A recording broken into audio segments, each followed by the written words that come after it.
So ayun, okay KGX, kamusta kayong lahat? At ito, tingnan nyo. Tingnan nyo yung post ko kagabi mga Lodi, no? So mismong sa short video natin mga idol, makikita nyo to. Itong area na to. No, kagabi to, 72,400. Ang sinabi natin dyan, correction mga Lodi. May mangyayaring correction mga idol, okay? So, sabi ko, titingnan ko muna yung galaw ng market. Hindi muna ako mag-trade mga idol. Ayan, no? Kita nyo yung mga arrow na nilagay natin. And then ito. So, dito sa nangyari kahapon, no? From 72 from here, no? From tama pa pala yung ginawa ko kahapon. And then nandito 72,400. And then kung mapapansin niyo yung video natin ng I think Tuesday, no? So, gumawa tayo ng support and resistance, okay? 70 and 69.1. 'Di ba? Sabi ko diyan, pag bumagsak ng 70, doon ako mag-short position. And then pag bumagsak ng 69,100, mag-short position ako. Anong ginagawa ko pag ganyan? 70,000 yan, nagpinitipi ka agad ako ng 69,500 and waiting sa 69,100 bago ako ulit mag-short position. So ngayon, ito yung nangyari. Biglang bumagsak, no? Hanggang 65,597 or 66,000. Okay? So ngayon, saan ulit ako papasok niyan mga Lodi? No? For me, no, hihintayin ko ulit tong resistance na to na ma-break, no? Pag na-break yan, diyan ako papasok ulit.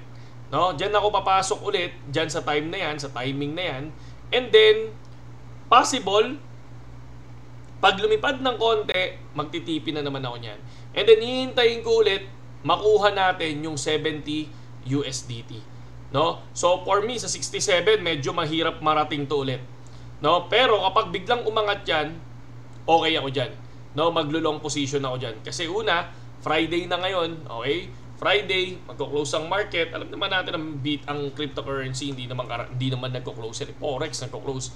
Pero syempre, mahina ang volume pagdating ng weekends, mga Lodi, no? Karaniwan diyan, siya pagka lumipad diyan, whales yan, mga Lods, no? So far, nagre-recover siya ngayon pataas. So hindi natin to hindi for me medyo kinakabahan ako ngayon dito, no?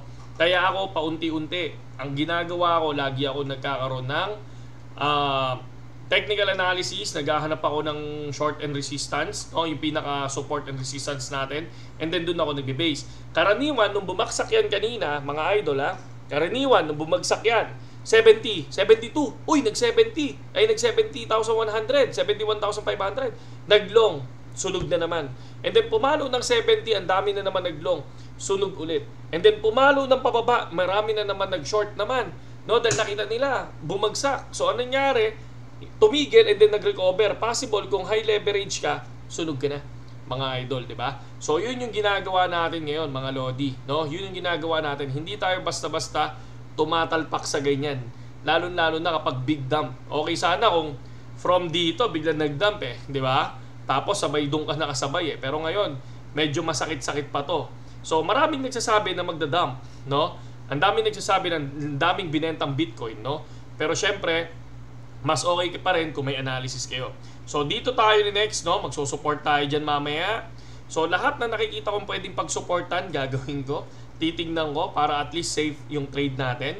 Tapos hindi ako basta-basta na kunyari, okay, short na. Tapos hihintayin ko ulit, no, na magbabagsak ng tuluyan. Hindi. Ang ginagawa ko, basta happy ako, TP ako, mga Lodi. Yun yung gawin nyo. Huwag yung basta-basta na sasabihin sa inyo hanggang dulo yan, babagsak yan. Huwag. Mahirap yon. Baka mamaya bigla kang, alam mo na, no? Pag nasunog ka, automatic yan, iyak ka, mga idol, di ba?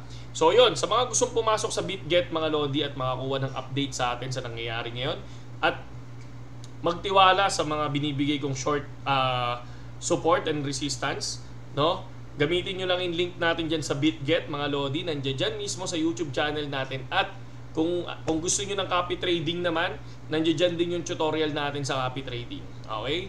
No, yun lang sa ngayon. Ingat lang kasi ang daming nasunog kanina, mga idol, no? So, yun lang sa ngayon KGX at magandang gabi sa inyo lahat.